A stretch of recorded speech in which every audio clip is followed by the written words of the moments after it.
안녕하세요. 리싱크 인사이트입니다. 오늘도 방문해주신 시청자님들께 대단히 감사를 드립니다. 그럼 제가 준비한 영상 지금 바로 시작합니다. 모델 T를 출시하여 자동차의 대중화에 앞장선 기업, 다양한 차종과 미국 내 점유율 1위, 한국 시장에서도 대형 SUV의 대표 모델인 익스플로러로 꾸준한 성장을 이룬 기업, 바로 포드입니다. 이러한 거대 기업 포드도 역사상 최악의 실패를 경험하였으니 그것은 바로 자동차계의 타이타닉으로 불리우는 에드셀입니다. 이번 영상에서는 에드셀의 출시까지의 과정, 그리고 왜 소비자는 에드셀을 시장에서 외면을 하였는지, 그 실패해야 된 요인을 다양한 관점에서 살펴보도록 하겠습니다. 1948년 가을, 당시 사장이었던 헨리 포드 2세는 회사 최고경영위원회에 기존에 처하는 완전히 다른 중간 가격대의 신차를 출시하는 안에 대해서 조사하라는 지시를 냅니다. 당시 저소득층 운전자들의 연소득이 $5,000를 넘으면서 기존에 몰던 저가형 자동차에서 중간 가격대의 자동차로 바꾸려 한다는 것은 이미 잘 알려진 사실이었습니다. 하지만 소비자들은 중간 가격대의 자동차로 바꿀 때 저가의 이미지가 강한 포드의 중간 가격대 모델로 바꾸기보다는 경쟁 기업인 크라이슬러나 제너럴 모터스의 차량으로 바꾸는 경향이 있었습니다.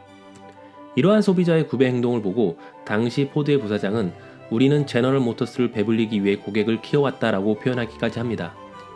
따라서 헨리 포드 2세의 신차를 출시하는 안에 대해서 조사하라는 지시는 포드의 관점에서 보면 아주 납득할 만한 것이었습니다. 1950년 한국전쟁이 발발하자 포드의 신차 계획은 잠시 보류가 됩니다.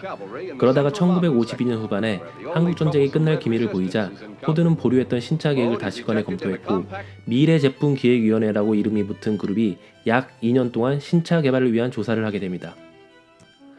1954년 12월 미래제품기획위원회는 약 6건 분량의 보고서를 최고경영위원회에 제출을 합니다.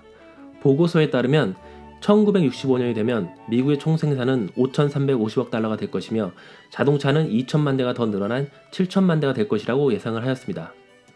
또한 전체 가구의 절반 이상의 연소득이 5,000달러를 넘을 것이며 판매되는 전체 자동차의 40% 이상이 중간 가격대나 그 이상이 되리라고 예상을 하였습니다.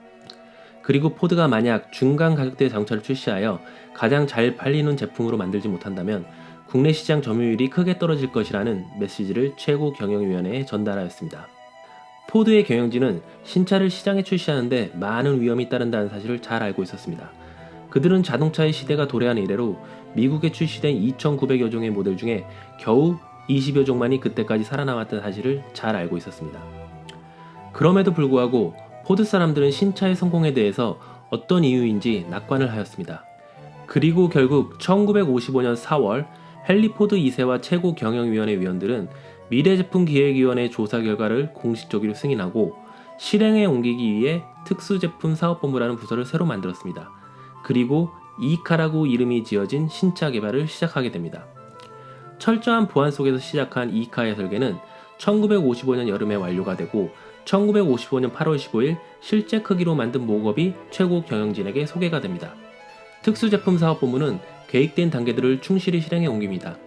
차의 이름이 아직 정해지지 않았기에 차의 이름을 짓기 위한 작업을 시작하였고 이카의 브랜드 이미지를 확립하기 위한 리서치를 진행하였습니다. 이카의 이름을 짓기 위해서 시인을 포함한 다양한 채널을 통해서 이카의 이름을 공모하였고 약 6,000개의 후보를 선정하게 됩니다. 하지만 최종적으로 결정된 이름은 에드셀이었습니다. 에드셀은 6,000개의 후보에 포함된 것은 아니었으나 단지 부사장의 즉 흥적인 결정에 의해서 헨리 포드 2세와 그의 가족들의 동의를 얻어 이카의 이름을 에드셀로 정합니다. 브랜드 이미지 확립을 위한 리서치를 바탕으로 에드셀의 브랜드 이미지를 승승장구하는 더 젊은 충격이나 전문가 가족을 위한 스마트카로 설정을 합니다. 에드셀의 디자인 특징 중에 가장 눈에 띄는 것은 라디에이터 그릴이었습니다. 그 당시에 미국에서 만든 자동차들이 모두 넓은 수평 방향의 라디에이터 그릴을 쓴 반면에 에드셀은 수직 방향으로 좁게 설계되었습니다. 후면 디자인의 경우 당시의 전통적인 테일핑 방식과 다른 디자인을 선보였습니다. 인테리어의 경우 푸시 버튼을 적극적으로 활용한 것이 특징입니다. 핸들 중앙에 장착된 버튼식 자동 변속기를 비롯하여 다양한 장치들이 푸시 버튼을 통하여 컨트롤이 되었습니다. 당시에는 돈 주고 사야 달려나오던 안전벨트가 기본으로 달려나왔으며 열쇠 없이 열리지 않는 아동 보호가 가능한 뒷문 도어락도 설치되었습니다.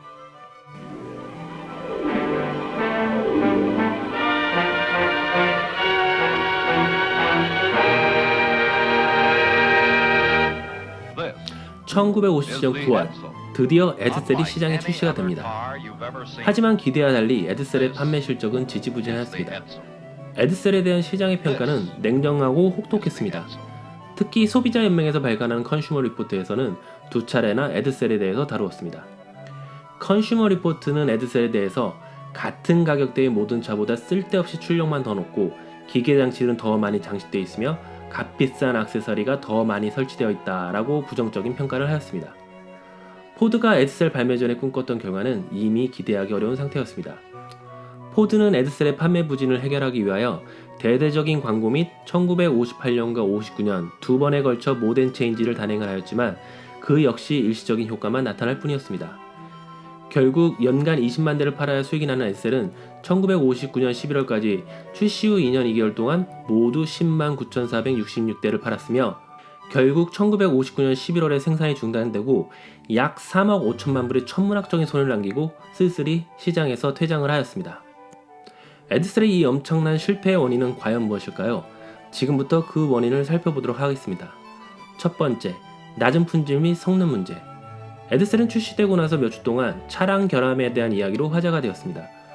오일이 새고 보닛이 열리지 않고 트렁크가 열리지 않는 문제들을 비롯하여 페인트칠 및 판금의 질도 떨어지고 의욕적으로 집어넣은 액세서리에 많은 결함들이 보고가 되었습니다. 에드셀은 포드 공장 내에 자체 조립 라인을 가지고 있지 않았고 기존의 포드나 머큐리를 조립하는 라인에서 함께 조립을 하였습니다. 기존의 포드나 머큐리와 호환되는 부품을 사용하지 않았기 때문에 작업자들은 혼동으로 인하여 잘못된 부품을 사용하기도 했고 이는 품질의 신뢰성에 큰 문제들을 야기하였습니다. 더군다나 그 두 사업부는 에드셀의 생산을 원치 않았다는 이야기도 있었습니다. 그 이유는 에드셀은 포드와 링컨 머큐리 사업본부와 사내 경쟁을 하였고 에드셀로 인해서 자기들 사업부에 피해가 오는 것을 원치 않았기 때문입니다. 결국 이러한 품질과 성능의 문제는 시장에서 고객들이 외면하는 결과로 나타납니다. 두 번째는 출시 시기입니다. 에드셀이 출시된 1957년을 돌이켜보면 주식시장은 폭락했고 경기는 침체를 겪고 있었습니다. 이러한 경기 침체로 인하여 시장의 트렌드는 소형차로 급격하게 변화하였고 소비자들은 고출력 자동차보다 연료 효율이 더 높은 자동차를 구매하였습니다.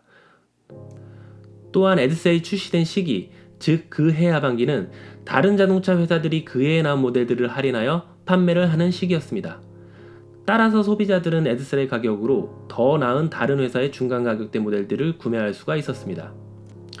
세 번째는 마켓 포지셔닝입니다.